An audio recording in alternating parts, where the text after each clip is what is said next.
Жігіттер, Қалекеңнің құдағайы келе жатыр. Қане, бәріміз дәлізге шығайық деп, қалжыңбас Өміртай палатадағы 5-6 емделушіні орындарынан тік тұрғызды. Қойшей, Өміртай, отыра беріңдер жігіттер. O несі деп Қалекең ыңғайсызданып қипақтап қалды.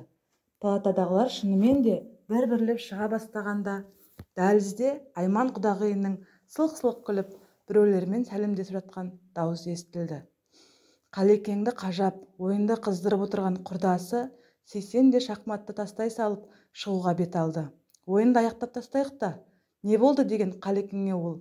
Құдағайың кетсін, сосын жалғастырамыз деді де зып беріп шығып кетті. Палатада сопиып жалғыз қалды. Есік ашыла берісімен-ақ құдағайының даусын құбылта сәлемдескен даусымен қоса бұраң қағып былқылдаған сұлбасы да көрінді. Құда, денсаулығыңыз жақсы ма деп жақындап келіп төнген Айман Қалекеңнің қолын қысып, өзінің бетін алға қарай жақындата түсті. Аузына қарай тақап тұрып, әдейілеп ұсынған бетті сүйеу керек болған соң ғана Қалекең ернін тигізген болды. Ал Айман құдағи құдасының бетін ұзағырақ иіскеп тұрып, шөп еткізгенде қанша жерден талайды көрген ересек жігіт ағасы болса да, Қалекең қарадай қысылып, боз балаша ұялып, екі беті ду ете түсті. Мұны палатада бірге емделіп жатқан жігіттердің көрмегендері абырой болды. Қылжақбас Өміртай тағы да ана жолғыдай әжуай етіп мазасын алар еді. Олардың шығып кеткендері оңды болғанын айтсаңшы. Құда, сізге қойдың жас етінен сорпа жасап, және мәнті пісіріп әкелдім. Бәрін өз қолыммен дайындадым. Қанеки, ыдысыңызды әкеліңіз деп сызылта үн қатқан Айман тамақ қиюға кірісті. Қалекең оның қиып берген дәмді асын тұшына жей отырып, құдағи, тамағыңыз өте дәмді екен. Алла разы болсын сізге деп сыпайылап қана алғысын білдірді. Отызға енді ғана келгенде өмірлік серігінен айырылған 10 шақты жылдан астам уақыт жесірліктің тауқыметін бір кісідей тартып келе жатқан Айман ұлы үйленгенде келініне бір, құдасына екі разы болған еді. Келін түскенде қай ана қуанбасын, ал құдасын көргенде Айманның жұдырықтай жүрегі атша тулап, іші бауыры езіліп кете жаздағанына өзі де әлі күнге дейін таңғалады. Мінезді, орнықты маңғаз жігіт ағасы бүкіл болмысымен Айманның жан дүниесін жаулап алғандай көрінді. Қалекең оған ер заматтың төресіндей көзіне жылы ұшырап, оттай басылғанының сырын әлі күнге дейін түсінбей ақ қойды. Тойда да, құда күту дастарханда да Қалекеңнің қасынан бір елі ұзағысы келмей, әлде бірдемені сылтауратып, түйісіп жақындап қалуға, жанаса кетуге ұмтылғандай кейіп танытқан оғаштау қылығын байқаған келіні ақырын жымиып, ұлы қырынан қысылып, қипақтап қалған жайы бар. Ал Қалекеңнің бәйбішесі аса қырағылықпен бәрін аңғарса да сырттай мән бермеген сыңай танытқан. Сонда да арасында жұрттың көзін ала бере Қалекеңді ыммен ақ ықтырып қойды. Әйелінің қас қабағына қарап-ақ бәрін айтқызбай түсінетін Қалекең салмақты салиқалы қалпын сақтап, құдағайына да былайғы жұртқа да сыр бермеді. Ал өткен аптада қалаға келіп емханаға жатқаны құдағай үшін тәуір ермек болған түрі бар. Дертінің мазалап баратқан ештеңесі жоқ, ойнамалы бронхит деме бірдеме.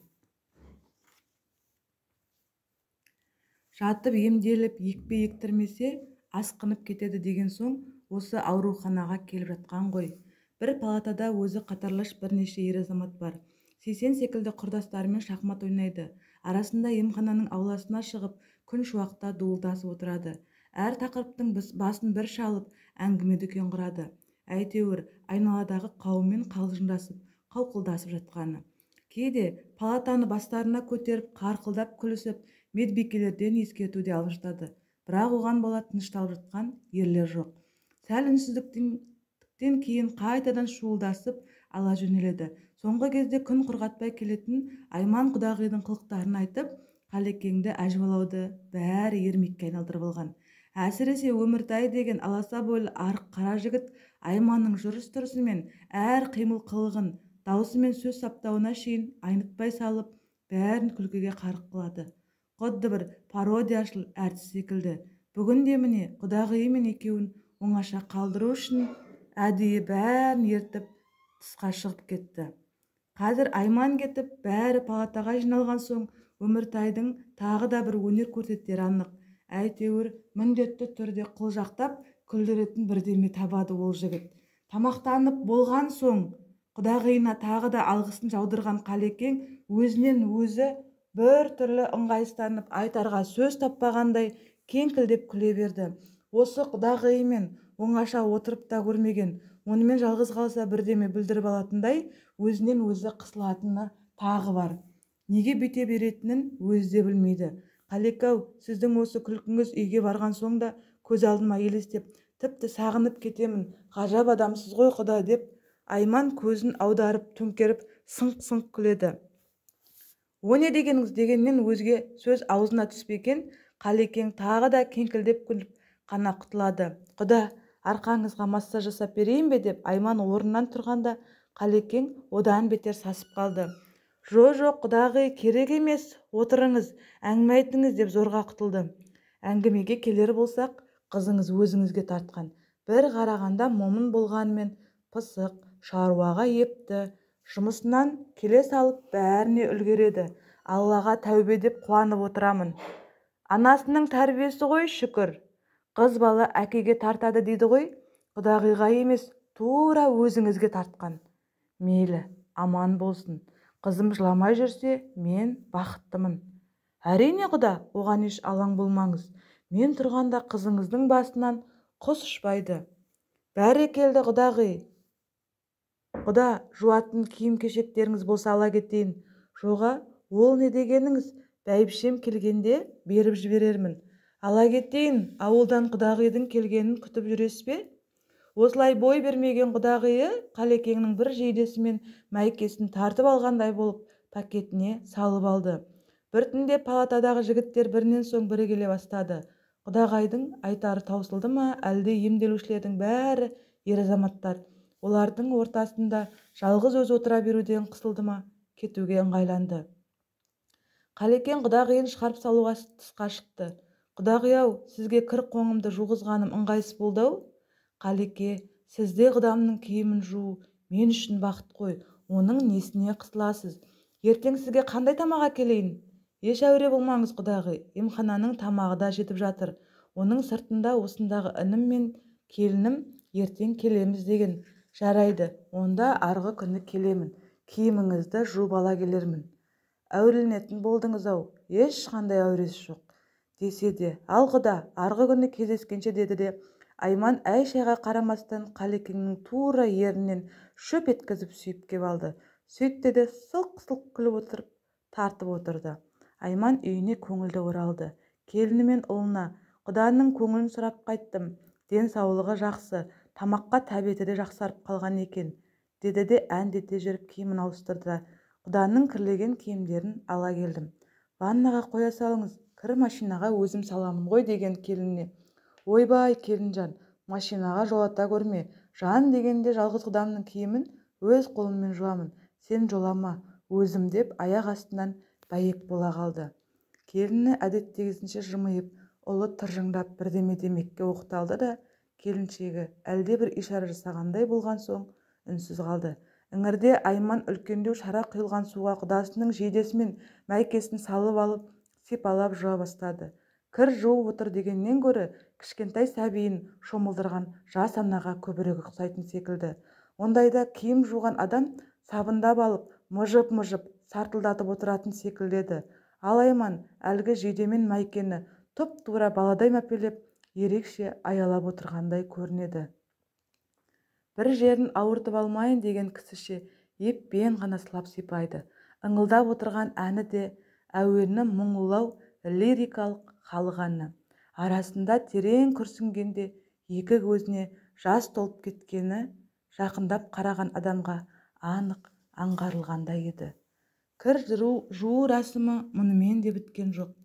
Жейде мен мәйкені жыртылып кетпесінші дегенде ақырын ғана сығып қойды да шарадағы суды айырбастап қайтадан салып қойды. Мына кірге жоламаңдар ей, ертең өзім жуамын, деп келініне қарата ескерту жасады да бөлмесіне қарай аяңдады. Айтқандай-ақ шынымен де ертеңінде әлгі сүйікті шаруасын тағы да жалғастырды. Тек ыңылдаған әні ғана өзгерді демесең, әрекеті баяғы сол күйі. Ақыры көп мәпелеген киімдерді жуып бітірді-ау. Енді оны сілкіп жайғанда да балконның ең мәртебелі орнын таңдап білді. Сосын қайта-қайта қарап, сипалап қойды да, мынаған жоламаңдар, кешке өзім үтіктеймін деп келініне қарата тағы бір ескерту жасап қоюды ұмытпады. Кешкісін Айман құдасының жейдесімен Майкесін үтіктеу шаруасын бастап кетті. Үтіктің қызу реттегішін қайта-қайта тексеріп, суының бар жоғын мұқият бақылап алып, арлы-берлі жүргізе бастады. Жейдені ақырын ғана жаймалап, әне жер, міне жеріндегі іркулерінің өзін алақанмен жазғанда, жас нәрестенің шашын сипағандай, бар ынтасымен өбектеп жатқандай көрінеді.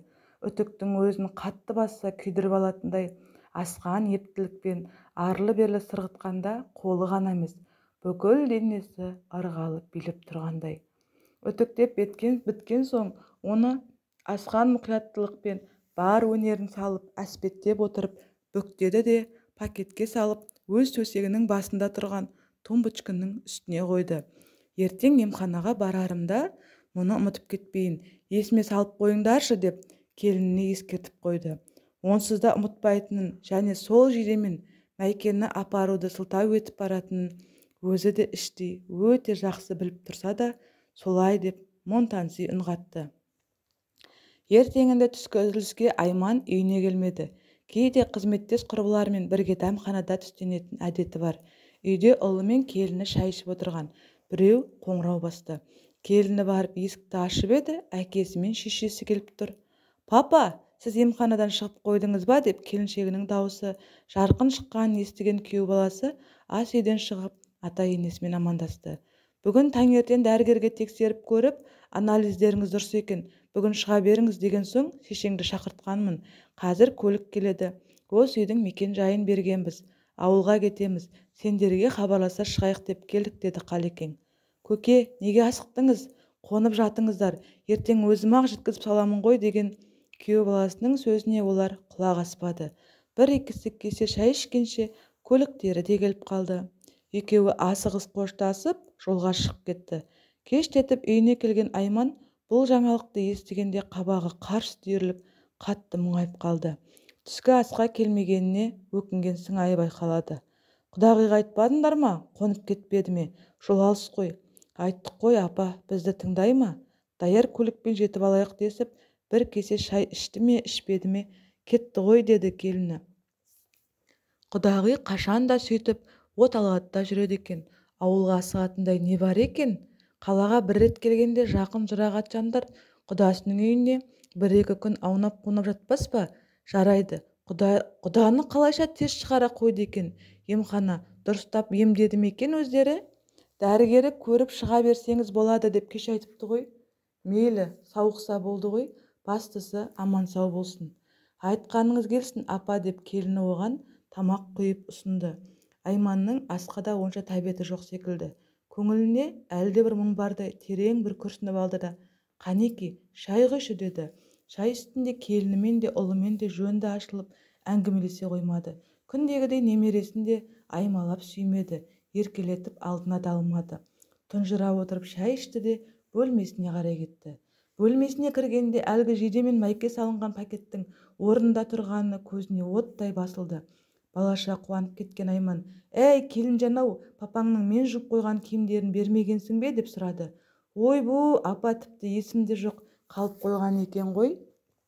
«Я, қалып қойыпты. Жарайды, ештеңе етпейді.